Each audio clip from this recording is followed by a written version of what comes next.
eerste applaus dat hij zijn gitaar durfde uit te lenen aan mij. Ja.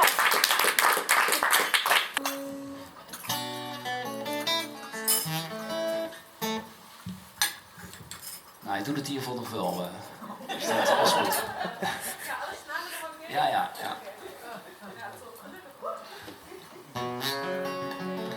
ik ga een nummer spelen wat ik... er is in Amsterdam, volgens mij staat die wedstrijd nog steeds open, maar er werd gevraagd om een lied te schrijven voor Amsterdam. En ik vond het wel mooi, want in de jury zaten vooral mensen die zeg maar de kleinkunst furore hadden gemaakt in de jaren 70. Waaronder ook mensen die met Ramses Shaffi en zo hadden gewerkt. Dus ik dacht, dat is eigenlijk wel bijzonder als ik dat, in ieder geval het nummer instuur, kijk wat ermee gebeurt. Maar het was alleen maar de tekst, dus niet de muziek. Maar ik dacht, weet je, ik ga toch zelf even iets mee doen. Weet je, zelf een akkoorden bij bedenken. En dan heb ik in ieder geval, als het niks wordt, in ieder geval dat nummer. Ik moet zeggen, ik heb het eigenlijk nog niet zoveel gespeeld. Dus je kan het, hoor je, dat gaat er niet goed. Ja, dus je kan het beschouwen als een soort try-out. Het voordeel is natuurlijk altijd, ook al gaat het fout, je moet toch klappen. Ja, of juichen of iets. Doorspelen. Ja, of doorspelen. Ja. Oké, het nummer heet In Amsterdam.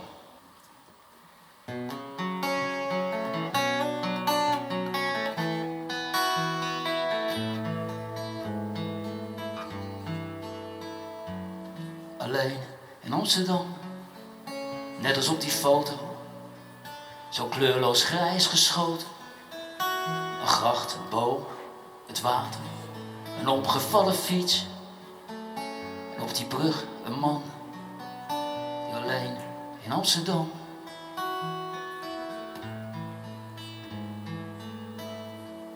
En met mijn ogen dicht, klinkt alles nog hetzelfde.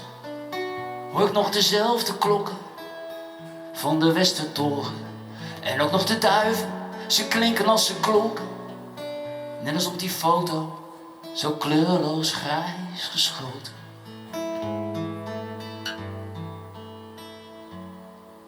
En als de avond is gevallen, de straatlantaarns schijnen zo mooi op je gezicht.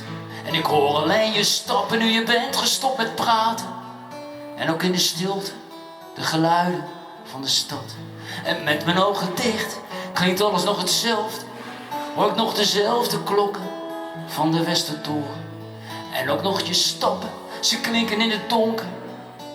Net als toen die avond, hier in Amsterdam.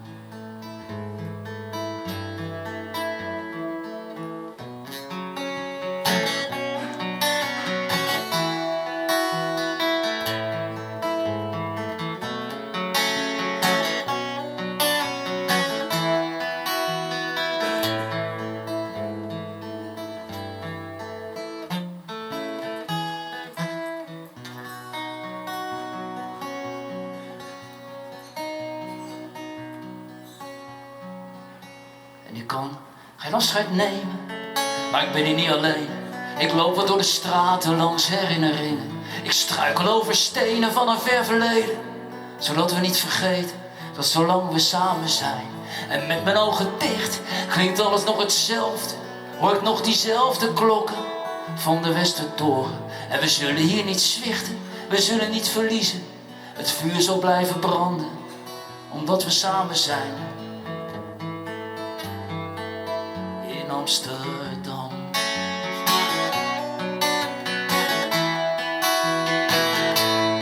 In Amsterdam.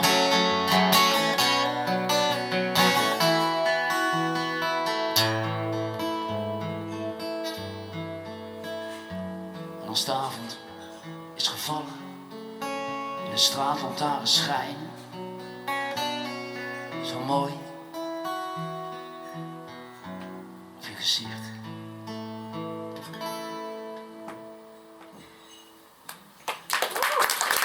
Ja, dank u wel. Ik kan blijven zitten gewoon.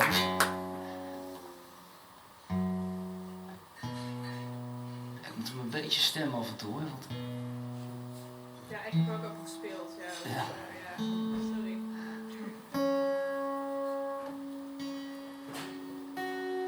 Nee, het is, wat ik net al vertelde, ik ben er al best wel lang bezig. En ik heb die bundel uitgegeven met de ongehoorde liedjes. Dus Ik dacht, ik ben wel goed bezig. Maar op een gegeven moment gaat iemand mij dan vragen van, ja, schrijf je ook wel eens nieuwe liedjes?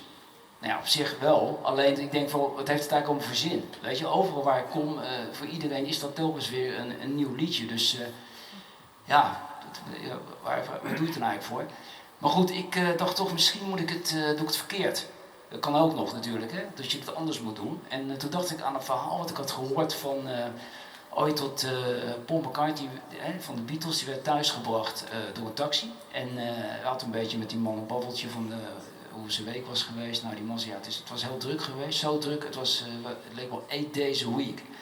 We zijn naar binnen en gitaar erbij en gewoon een hit. Dus ik dacht, en dan nog zo één, weet je wat? Buddy Holly, die zit in 1956 zit hij naar een film te kijken met John Wayne, The Searchers. Zoek maar na, weet je, daar zat hij te kijken en die John Wayne zit de hele tijd in die film te zeggen van, joh, ja, dat zal allemaal wat zijn, dat zal wel wat zijn. En that'll be the day. Nou, hij weet je, Buddy Holly, ook een gitaartje erbij en ook weer een hit, weet je, zo kan je wel doorgaan. Ja. Oh ja, Bob Dylan, hè, dat was ook zo'n verhaal, die is gewoon notabene een Nobelprijswinnaar. Die werd gewoon geïnspireerd door een verhuisdoos waarop stond Handle with Care. En die had een wereldhit met de Traveling Wilburys, Handle Me with Care. Nou goed, er zijn heel veel voorbeelden. Ik dacht van ja, weet je, de crux is dan natuurlijk, dacht ik, het is niet die zin waar het om gaat, die moet gewoon niet van mij komen. Weet je, het is niet gewoon mijn zin. Het is de zin die van iemand anders komt, of nog liever gewoon van iedereen. Dus het heeft helemaal geen zin om te gaan zitten wachten, schrijven en dingetjes doen. Ik ga gewoon een beetje door met mijn leven en ik zie wel wanneer die zin komt. Dus ik ging me wat dingen doen die ik meestal doe. Dat verder heeft niet zoveel om hand eigenlijk. Maar op een gegeven moment gebeurde wat. Ik ging naar een supermarkt toe. Hè? En het was daar best wel werd drukker en zo. En ik stond daar ik weet niet wat, ik moest wat hebben, ik weet niet wat. En op een gegeven moment ging ik afrekenen, stond ik in de rij te wachten. En dan is er altijd iemand, ik ben het zelf nooit hoor, misschien jullie het zijn. Op een gegeven moment gaat iemand het zeggen, ik ben altijd wel blij trouwens. Die zegt van, kan er een tweede kassa open? Dus ik moet zeggen, weet je, ik dacht op dat moment eigenlijk, vooral van, weet je, volgens mij had Paul McCartney hem gewoon laten liggen deze, dacht ik. Maar toch, dit is, kan er een tweede kassa open?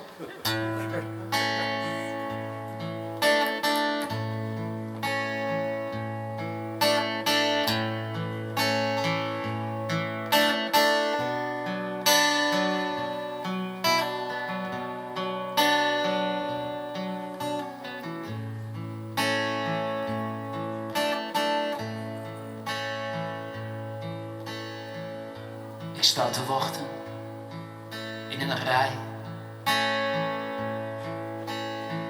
Ik dacht nog even snel wat koop.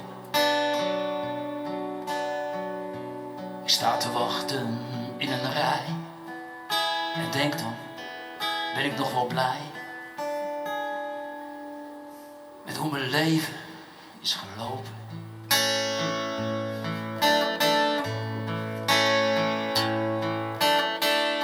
Ik sta te wachten in een rij.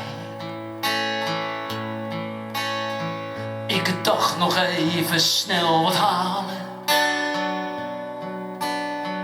Ik sta te wachten in een rij. En dan begint het in mijn kop. Dan begin ik alweer te malen. Ik sta te wachten in een rij. En denk, heb ik mezelf verraden? Ben ik nog wel die jongen die het anders zou gaan doen dan zijn moeder en zijn vader? Ik sta te wachten in een rij. Kan er een tweede kassa open? Kan er niet nog een kassa bij? Geef me iets om op te hopen.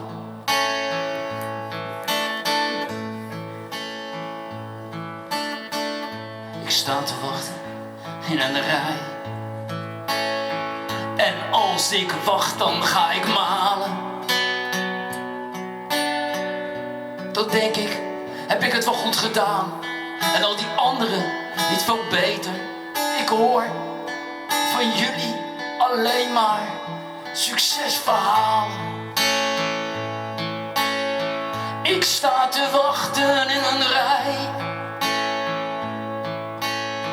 en denk aan wat er nog gaat komen.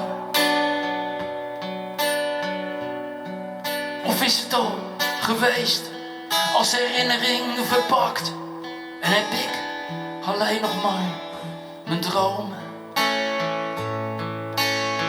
Ik sta te wachten in een rij.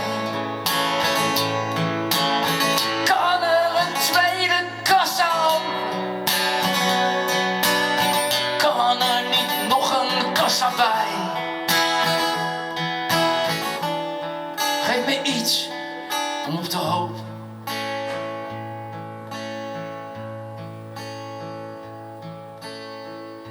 We staan te wachten in een rij. Geef ons iets om op te hopen. Geef ons iets om voor te gaan in deze rimbram van de tijd, zodat we er weer wat meer in gaan geloven. Je staat te wachten in een rij, maar je zou het liefst naar buiten lopen. Je zou het liefst naar buiten gaan,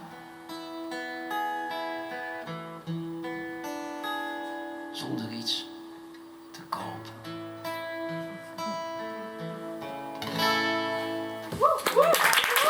Ja, dank u wel.